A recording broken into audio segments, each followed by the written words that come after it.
demande à ce que la découverte de ces vaccins tombe dans le domaine public, afin que ces vaccins puissent être produits librement. Aujourd'hui, ce n'est pas possible, parce que ces vaccins sont protégés par un brevet, la propriété intellectuelle, qui fait que l'industrie pharmaceutique garde ces vaccins et ne permet que le flaconnage, ce que va faire la France.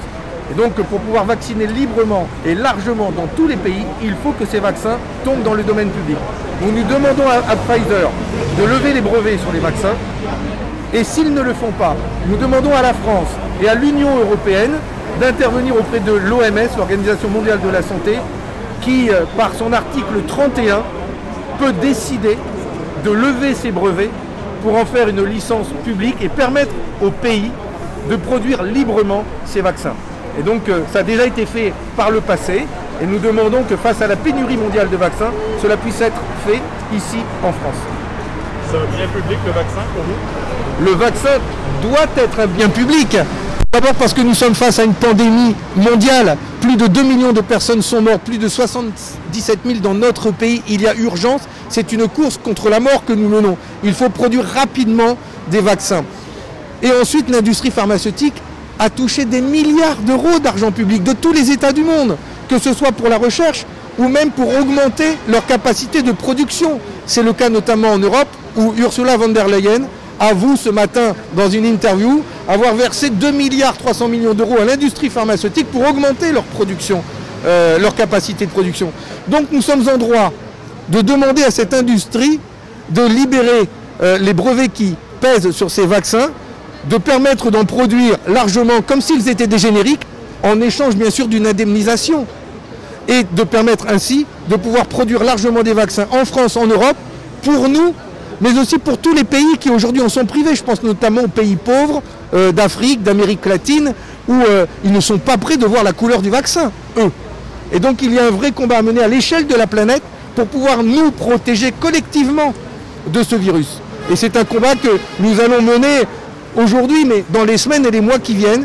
Et je vois que de nombreux scientifiques, des chercheurs des pays comme l'Afrique du Sud et l'Inde mènent aussi ce combat. Donc il faut que l'on s'y mette tous ensemble dans la diversité de nos opinions pour gagner ce combat au nom de l'intérêt général contre l'intérêt particulier des actionnaires. Nous sommes ici donc à l'initiative du Parti communiste français face à Pfizer pour exprimer une nouvelle fois notre colère par rapport à ce qui se passe ici en France.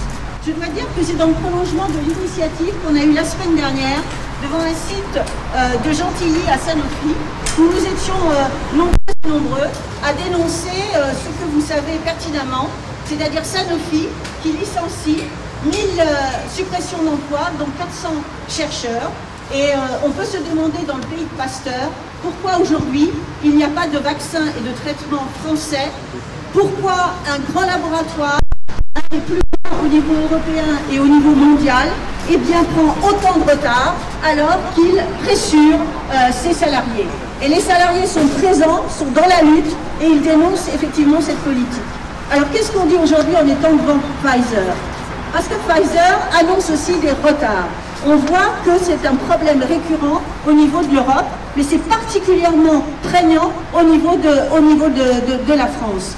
Et après le scandale des masques, de toutes les protections pour les soignants, pour les populations, après le scandale des tests, on assiste quand même en France à un retard terrible au niveau de la production des vaccins. Alors l'État nous dit qu'il fait ce qu'il peut. L'État nous dit que ce soit à l'Assemblée nationale ou que ce soit au Sénat, qu'il n'y a pas d'autres choses possibles. Et je suis entourée effectivement d'amis, de camarades parlementaires qui vont aussi exprimer leur colère, que l'on partage. L'État dit qu'il ne peut pas. Mais je suis désolée, au Sénat, avec mon camarade notamment Pascal Savoldelli, mais aussi avec Jérémy Bacchi, je ne vais pas tous les citer. Là je cite que les sénateurs, je suis un peu chauvine. Mais au Sénat, on a posé 2 questions d'actualité au mois de janvier pour demander à l'État des comptes, c'est-à-dire comment il va contraindre effectivement les labos à produire. Parce que c'est ça le problème. Aujourd'hui, la puissance privée, le privé, n'arrive pas à fournir les vaccins en nombre suffisant aux populations pour les protéger. Et ça entraîne des situations qui sont dramatiques en France, en Europe et dans le monde. Quand on pose cette question-là à l'État, il répond finalement par une certaine impuissance. Qu'est-ce que nous disons-nous? Nous disons d'abord qu'il y a aujourd'hui dans la loi des possibilités de contraindre les grands labos à produire plus de médicaments. Comment? Eh bien, il faut se débarrasser déjà des brevets. Il y a la licence d'office. C'est quelque chose qui permet effectivement d'avoir la priorité en quelque sorte intellectuelle pour pouvoir utiliser et mettre dans le bien commun finalement ces vaccins. C'est la première chose. La deuxième chose, qu'est-ce que nous dit le Premier ministre? Circuler, il n'y a rien à voir. Mais je suis désolée, avec les lois d'exception qu'on a combattues là, qui annihilent un peu de nos libertés, même beaucoup, eh bien, il y a dans ces lois d'urgence sanitaire la possibilité pour le Premier ministre de réquisitionner. Eh bien, il n'a qu'à réquisitionner les laboratoires. Alors on nous dit, enfin les chaînes de production, alors on nous dit, oui, mais ça y est, hein, il va y avoir 4 sites où on va produire des vaccins. Mais qu'est-ce qu'on entend comme petite musique?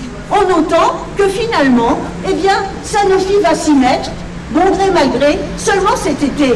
Mais c'est pas cet été qu'on a besoin de production, c'est tout de suite, et il peut le faire tout de suite. Et quand on parle avec les syndicalistes de la CGT de chez Sanofi, qu'est-ce qu'ils nous disent?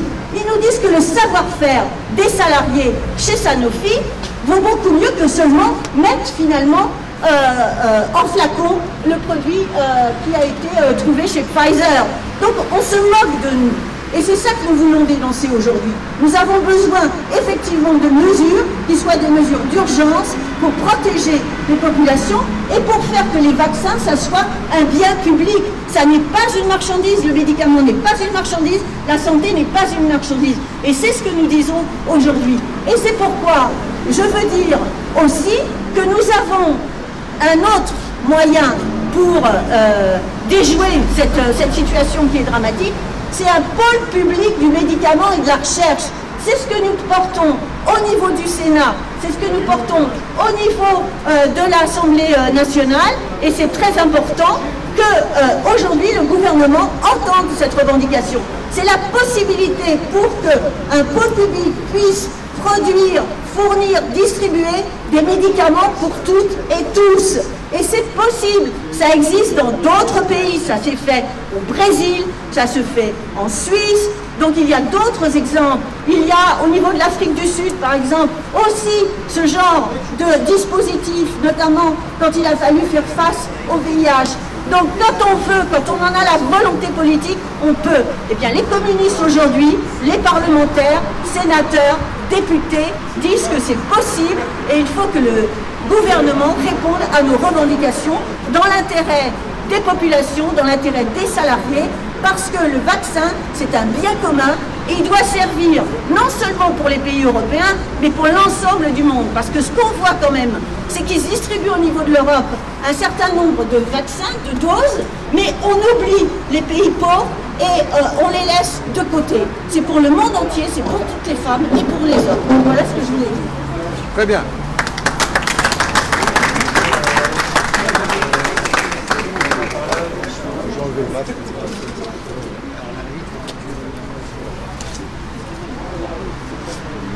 Sur conseil de mon ami Jérémy Bacchus, garde de base, lui le ballon de base de l'OM. Je voudrais remercier Fabien Cohen et les camarades qui ont organisé cette initiative et les secrétaires de FEDEC, j'ai vu Igor d'Amicaï de Paris et Pierre Canot des Hauts-de-Seine, et remercier mes collègues parlementaires d'être venus ici nombreux, alors que nous sommes normalement en séance à l'Assemblée nationale et au Sénat. Pascal Savoldelli et Laurence Cohen, qui sont sénateurs, sénatrices du Val-de-Marne, Alain Brunel, député du Nord, Jérémy Bacchi, député sénateur de Marseille et des Bouches-du-Rhône, et Stéphane Peu, qui est derrière, député de Seine-Saint-Denis. Nous avons, et en même temps, en ce moment, s'exprime à Lyon Aline Guittard, adjointe communiste de la ville de Lyon, et élue à la métropole, pour manifester eux aussi devant le siège de Pfizer qui se trouve là-bas à Lyon. Nous avons, par notre présence, voulu ici manifester notre colère, comme vient de l'exprimer Laurence, mais surtout porter deux revendications importantes. La première, c'est que les vaccins qui ont été découverts par les différents laboratoires pharmaceutiques doivent tomber dans le domaine public, et c'est la demande que nous formulons à Pfizer, ici, qui est le premier laboratoire à avoir mis sur le marché un vaccin contre la pandémie. Vous savez qu'en France, en ce moment même, les centres de vaccination sont à l'arrêt, fermés, en panne de vaccins. Dans notre pays, seulement 50 000 de nos concitoyens ont reçu les 2 doses et sont totalement vaccinés. Seulement 50 000. C'est la panique à bord à l'Élysée, qui a d'ailleurs suscité l'intervention du président de la République hier, un peu en catastrophe, pour promettre que l'ensemble de nos concitoyens seraient vaccinés d'ici la fin de l'été. Personne ne croit d'ailleurs à cet engagement au rythme où cela démarre en ce moment. Pfizer, Moderna, AstraZeneca ne tiennent pas leurs engagements qui ont été passés. Les contrats qu'ils ont signés avec la Commission européenne sont même protégés par le secret des affaires et nous n'y avons pas accès, ou quand nous y avons accès, l'essentiel est biffé et nous ne pouvons pas voir les clauses particulières. Voilà ce qui arrive en réalité quand des États confient au privé la recherche et la production de vaccins. Nous sommes privés de vaccins. En revanche, eux, les actionnaires, les financiers ne sont pas privés de marge, de dividendes, de bénéfices sur ces vaccins. S'il y a du retard dans la livraison des doses, il n'y a pas de retard sur les bénéfices qu'ils vont engranger. Pfizer a publié ses comptes hier pour l'année 2020. Pfizer va engranger 15 milliards d'euros avec ce vaccin qu'il a mis sur le marché. Il espère un chiffre d'affaires en hausse de 40% pour l'année 2020 et il espère réaliser une marge de 25 à 30% sur le vaccin qu'il appelle le produit. Voilà leur mentalité et leur logique. Pour eux, cette pandémie est une opportunité économique. Pour nous, ce vaccin doit être un bien commun et il n'y a pas de profit à faire sur la lutte contre la pandémie.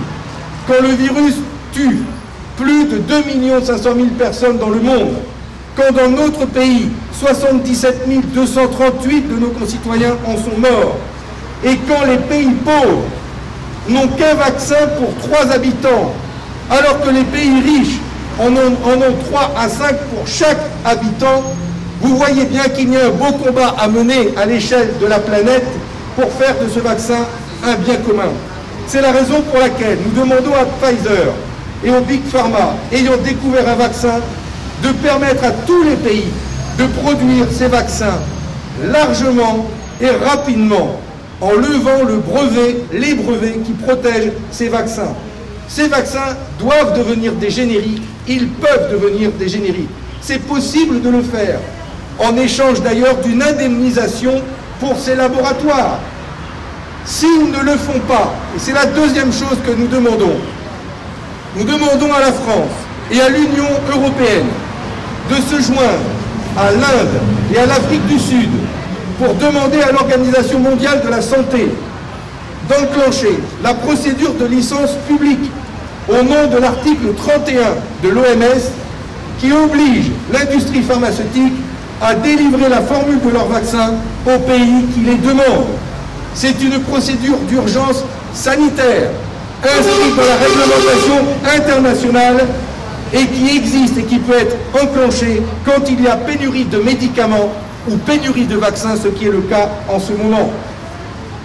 L'ensemble des États, comme l'Union européenne, sont dans leur droit de faire cette demande.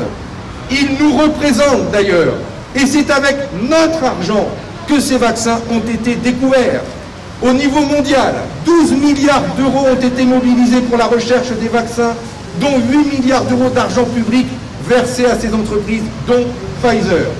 Au niveau européen, Ursula von der Leyen avoue ce matin dans une interview que l'Union européenne a versé 2,7 milliards d'argent public à l'industrie pharmaceutique pour financer l'augmentation de leur capacité de production. Ce n'est pas pour acheter des doses, mais des subventions pour augmenter leur capacité de production. Et en France, ce sont 6,4 milliards de crédits impôt recherche donnés au privé, dont l'industrie pharmaceutique, et ils en ont donc largement bénéficié. Alors oui, il y a tellement eu d'argent public injecté que nous sommes en droit de demander que ces vaccins soient publics. Et nous sommes nombreux à porter cette exigence en France et en Europe. Les salariés de ces entreprises, les syndicats portent cette exigence. Des chercheurs, des épidémiologistes et des forces politiques comme nous, représentés ici avec leurs parlementaires, et nous mènerons cette exigence aussi au Parlement. En Europe, nous menons cette bataille avec la pétition « Pas de profit sur la pandémie » que nous avons lancée il y a plusieurs mois. Pas de propriété sur les brevets. Voilà ce que nous disons aujourd'hui pour demander à partager largement cette pétition européenne, qui est une pétition d'initiative citoyenne dont l'objectif est de recueillir 1 million de signatures à l'échelle de l'Union européenne pour demander la levée sur les vaccins. Quand nous défendons l'intérêt général, eux défendent l'intérêt particulier, celui des actionnaires, celui des intérêts privés. Oui, il y a besoin d'un pôle public, comme ça a été dit par ma collègue juste avant. Mobilisons-nous en France et en Europe. En nous y mettant tous, nous pouvons gagner. Ce sera une bataille de longue durée, mais il nous faut la mener. Je vous remercie.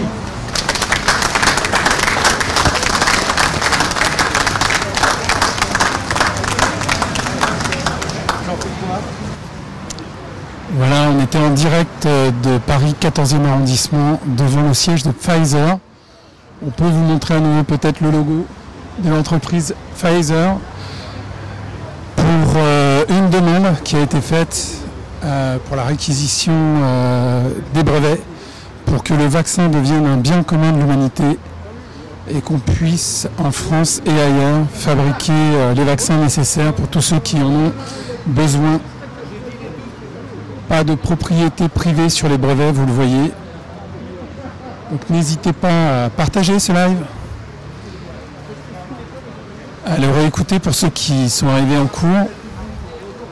Et nous continuerons bien évidemment à suivre l'actualité sur ces questions.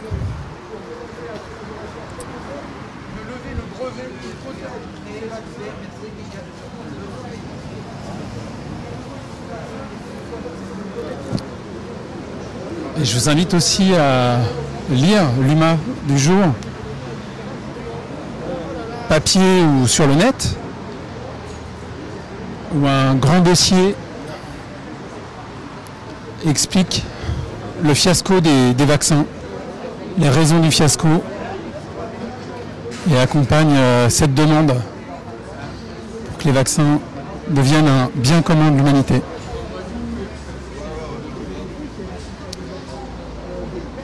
Voilà, sur ces images, on va vous laisser et on vous donne peut-être rendez-vous très vite, puisque l'affaire du siècle a gagné son procès contre l'État et nous aurons le plaisir de réaliser une interview en tout début d'après-midi, certainement en direct, pour apprécier avec eux l'ampleur de ce jugement sur les questions climatiques. On va finir en vous montrant la une du journal. Voilà, vous voyez, l'UMA est raccord. Et sur ce, on vous dit à très bientôt.